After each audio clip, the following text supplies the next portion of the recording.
In the land of excess, it's still difficult to find a man.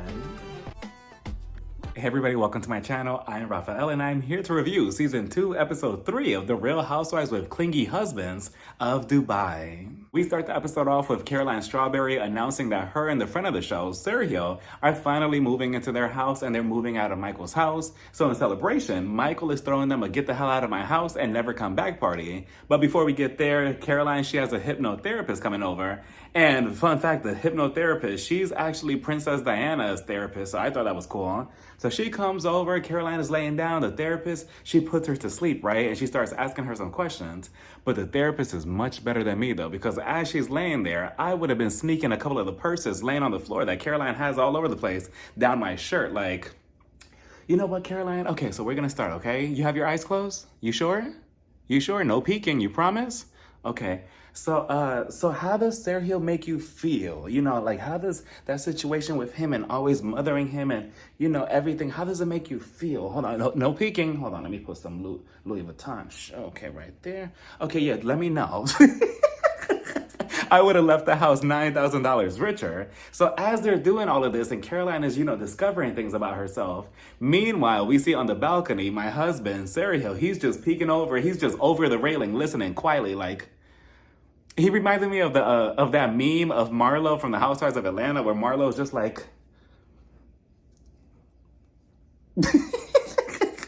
just eavesdropping. Eventually the session ends and Caro-line, she gets that, you know, she's basically following in her mom's footsteps, that, you know, she has to be in control of everything or else she feels that everything is going to be chaotic. When she was younger, her mom's needs always came before hers. Now, as an adult, it's the opposite. Now she puts Sergio before her every single time. She basically mothers him and she doesn't like the dynamic. So eventually the therapist leaves, Sergio comes down and he is not happy about this. First, he lies to her and he's just like, well, you know, I was walking to the bathroom and I just so happened to hear. No, you were not. You were eavesdropping. And he's just like, I don't like what was being said about me and I just don't like that because I know what I am. I'm a man. And I'm like, okay, Sergio. And Caro-line, she's trying to explain to him, like, look, I do mother you. You know, I do, you know, take control of your decisions and we need to stop that. And he's just like, well, no, I'm not doing that. You know, for a second, I thought he was going to throw himself on the ground and start crying and asking for a bottle. I'm like, just listen to her. And like I keep saying, both of them are cute together, but it feels like they're on two different pages. Like Sergio, he's over there. He wants to have a baby with her. He wants to sleep with her. Meanwhile, Caro-line Strawberry, she doesn't want to do any of that. She wants to be over there laying down, drinking tea. So, you know, I don't know, you know, and then on top of that, as soon as they walk away from each other, because Sergio, he's upset, he's like, oh, I don't want to hear this, because every time you go to therapy, you become your own person. And I'm like, all right, that's a red flag. The fact that you won't allow your own wife to be her own person, like, why not? What's the bad in that? So Sergio, yeah, you're a walking red flag. A really handsome, you know, beautiful, attractive red flag, but you know, red flag nonetheless. We then see Talene, Caroline Brooks, and Lesa Milan getting drinks together to discuss what happened at Talene's party. Brooks, she doesn't remember certain words that she said about Strawberry at the party because she was, you know, she was drinking a little bit, but the producers, they remind Talene, yeah, your friend Caroline Brooks, yeah, she calls Strawberry a see you next Tuesday, and here goes Talene. Do you have it on footage? Yes, we do. You know, a side note, I really like Talene. She is funny and she fits in perfectly with the group, right? So eventually Lesa makes her way in and she sits down and she says it perfectly. She feels that Brooks's deep issue with Strawberry is that she is jealous of the friendship between her, Ayan, and Lesa because she can no longer manipulate it or control it the way she could last season. You know, last season it was Ayan and Lesa versus Strawberry. So Brooks, you know, she swooped in on both sides when she wanted to. And Brooks, you know, obviously I feel like she feeds off of drama, or she loves creating drama, or she likes watching it. Same, Brooks, same. So I don't blame you. And now that she doesn't have that, now she's upset about that, which I completely agree. But I feel like Brooks, you know, well, no, I feel like not only Brooks, but I feel like everybody on the cast is kind of like a control freak to a certain extent. You know, Brooks, she's upset with Strawberry for being friends with the other two. Ayan and Lesa, they're obviously gonna fall out because they're, you know, they want to be friends with each other and not Strawberry. Sergio, he's jealous of everything that his wife does and that I do. I know, because obviously I have Richard over there, so obviously he's jealous of me and he wants to control me. So, everybody on this cast just needs to calm down. Everybody could be friends with each other. So Brooks, when she finds out that she called Strawberry a see you next Tuesday, she's like, what? I cannot believe that. I would never call her that. She's not a see you next Tuesday at all. Like, she's not. But she is a bitch. Brooks is funny. She called her a bitch, a Bicth. We finally get to Michael's party that he's having for Caro-line, Strawberry, and Sergio because they're finally leaving his house. The backyard is nicely decorated with a giant pool, a bunch of disco balls hanging all over the place. It looks cute, right? So everybody starts coming in one by one. We see Sergio, followed by holier than thou Sarah, and Sarah is actually introducing the new friend of the show, Saba. We'll get to her in a second. So they're sitting down, and already holier than thou Sarah, she has to be holier than thou. She's telling Sergio, I just feel like there's a dark energy with you right now. Like, there's a dark cloud over you. Would you want to explain that to me? Like, let's go over here. You're my brother. Let's go talk. And I'm like, okay, Mother Teresa. So he gets up, they start talking, and she's like, go ahead, vent to me. I want you to bleed all over me. Tell me your trauma. Go ahead, tell me. And he's just like, well, you know what? I feel some type of way about my wife because she doesn't think that I'm a man, and I am a man. I'm a big boy, and she needs to realize that. And I think I did a oopsie. I need my diaper change. Like, he sounds like such a whiny little baby. And Sarah, Sarah, she's just like, I feel like your wife, Caro-line, she needs to heal from that trauma. Like, that's all she talks about, right? Healing trauma. I mean, it's good, but give it a rest, Sarah. So eventually they sit down. We see Chanel Ayan. She walks in, and I wonder if she knew that the disco balls were going to be hanging because she comes in dressed like a disco ball, and she looks really good. But not according to Saba, because she's looking at Ayan in disgust, like... And then she tells Sarah and Sergio, I've seen these kind of people before, and I'm like... Now, what is that supposed to mean, Saba? What do you mean, these kind of people? Even Sarah questioned her on it, and she was just like, oh, well, I just don't like people who walk around like this, dressed like that, and, it's just, I never really click with people who dress like that. And I'm like, so you haven't even met Ayan, and just because she walks into the party dressed like a bad bitch, doing the most, and she looks good doing it, and you're doing the least, you have a problem with that? Like... I see why she's Sarah's friend now, because Sarah, I mean, they're both basically the same person. One is judgmental and holier than thou. All we know so far is that you're a hater. So eventually they sit down, Ayan, she sits down, Caro-line, Strawberry, she comes in, she announces to everybody, well, I disinvited Brooks from coming to the party, I just don't know if her, she's flip-flopping all the time, she calls me and she's like, hey, Strawberry, how are you? But then she wants to curse me out at the party, and yeah, Brooks, like, you're all over the place. Like, pick which lane you want to go with, Strawberry. And, Brooks, she has no issue with that because in the confessional, Brooks will talk a lot of shit to your face, but in the confessional, she maximizes it. And she's like, does it look like I give a fuck about going to the party? About her eviction party? Not an eviction party, but that's basically what it is.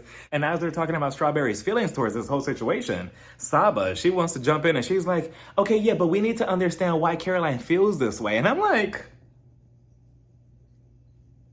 and who are you? Like, Sergio, I'll understand if he jumps in and gives his 2 cents. Who are you?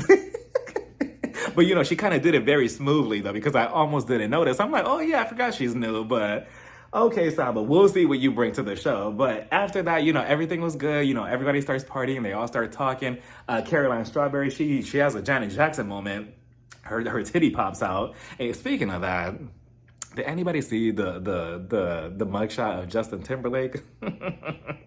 He went to jail, I believe, like yesterday or whatever. And do I feel bad? No. So after that, they continue having fun. And I believe Yasmin, which is Caro-line Strawberry's daughter, she's 17. She was talking to Sergio and Michael. And she's like, Sergio, you want to know what the quality that I don't like in you is? I feel like, you're too clingy. You're too clingy. You're like a lost puppy. And you're always following my mom. And I'm like... Well, all right, Yasmin, obviously we all said the same thing, but damn. So then on top of that, Michael, he brings out this big ass cake, and Michael, he is very serious on getting them the fuck out his house because he has like these two like cake dolls on top of the cake and a giant leg that's basically kicking them out the house. I thought it was cute. So then Yasmin switches the heads on the bodies. So now Sergio's head is on Caroline Strawberry's body, and she makes a joke and she's like, "Oh, well, look, Mom, at least now Sergio got what he always wanted, to wear a dress." Really, Yasmin? Really? During Pride Month in June? Really? Like, that's what you want to say? Like, wow. And Sergio, he looks so... Well, Sergio, he looks hurt about everything, right? But Strawberry, she actually stood up for him and she tells Jasmine, "Yasmin, stop. That is not funny. Like, don't say that." And, you know, I get it that she's 17 and all, but... You know, he's much better than me because I would have cursed her out, but... So then we see Sarah getting ready for the date. That's not really a date, but it is a date, but she claims that it's not a date with the guy from last week that Talina's trying to set her up with. Maktoum, her son, he's telling her, "Mom, I don't know about this. I'm a little nervous because your track record with men, it has not been the best. You don't choose the best men in your life." And that is sad to hear from your son because he is so young. So I can only imagine the things that he had to experience and witness his mom go through with the last two men that she was with. Because she even claims, she said it last season, that the last husband that she was with, he didn't pay him any attention. And that's just so sad. But Sarah, she reassures him like, "Look, I understand that I have not had the best track record. I have chosen terrible men, but moving forward, it's not going to be the same thing. I have to be a little bit more careful." And with Toom, he also wants a father figure. He's just like, I want a dad, to love me, to give me candy and buy me toys and et cetera, et cetera. And it's just so, so cute. Like, their relationship is so adorable. And speaking of parenting, we see Lesa Milan. We see her and her mom. Her mom flew in from Miami. They're walking around town buying some things. And Lesa Milan, she had to tell one of the guys that was trying to, get more money out of her, like, "Look, I'm not a tourist. I live here. I know what you're trying to do. So you're going to set this price and not give me this." And then somebody yelled out, "Oh, Nicki Minaj." And the mom doesn't know if she wants to move out to Dubai. Like, she wants Lesa to come to Miami, but Lesa tells her, "No, that's not happening unless Andy and Bravo and NBCU, they give me a contract for the Real Housewives of Miami. I'm not doing it. I'm going to stay in Dubai with Richard and, all our money." And that's that. The mom, she starts getting emotional. She tells Lesa, "I feel like, we were so close together, but I feel like you're so far. I'm over there. You're over here. I feel like we're drifting away, wave after wave." And it's just sad. But I could completely understand the mom with her decision because, moving to Dubai or having such a drastic jump like that, I get it that Lesa tells her, you could retire. Like, it's nothing. Like, it's whatever. But it's just like, again, it's just a whole different world, a whole different set of rules. Like, it's just, I don't know. It's just, you become so accustomed to the chaos that is America.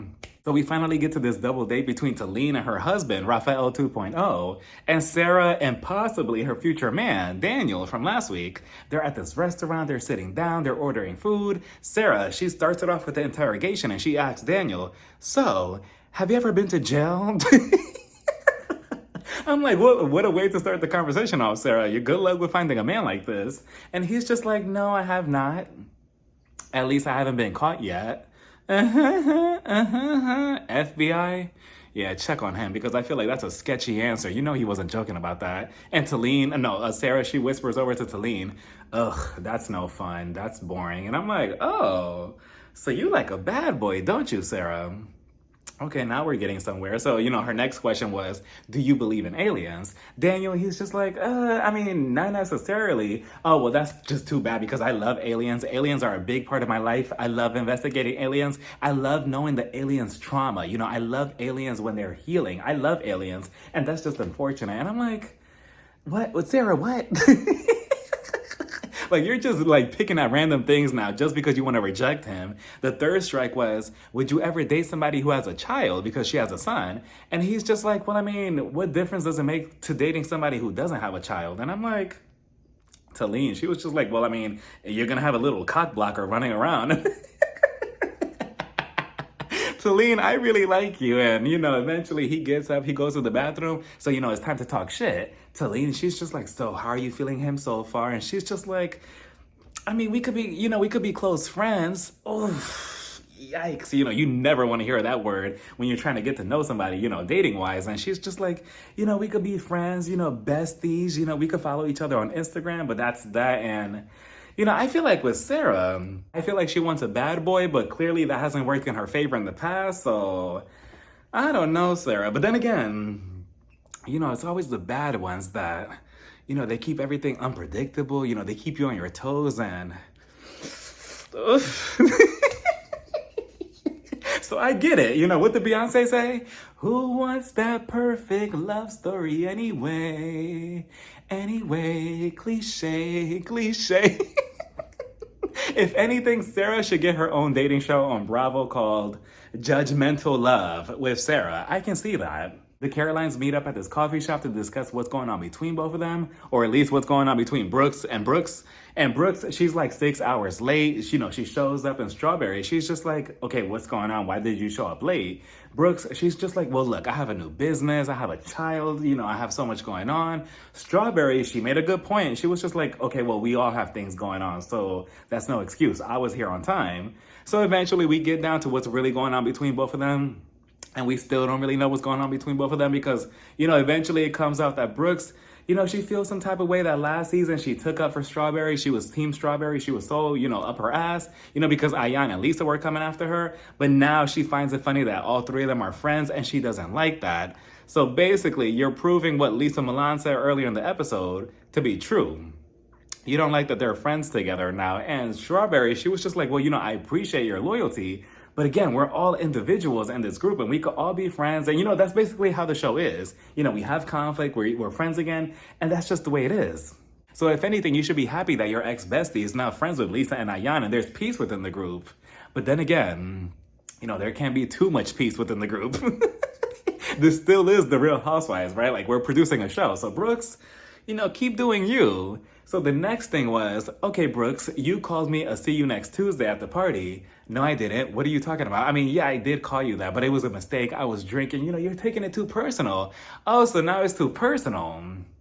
But let the roles be reversed and let anybody on the show, let Ayan call you a see you next Tuesday, Brooks. I promise you wouldn't just take that lightly. Like you would take it personal. You would go back and forth with Ayan or anybody on the cast who called you that. And you wouldn't just say, oh, okay, it's nothing. You were just drunk. Let's just sweep it underneath the rug. You would take it personal. So stop.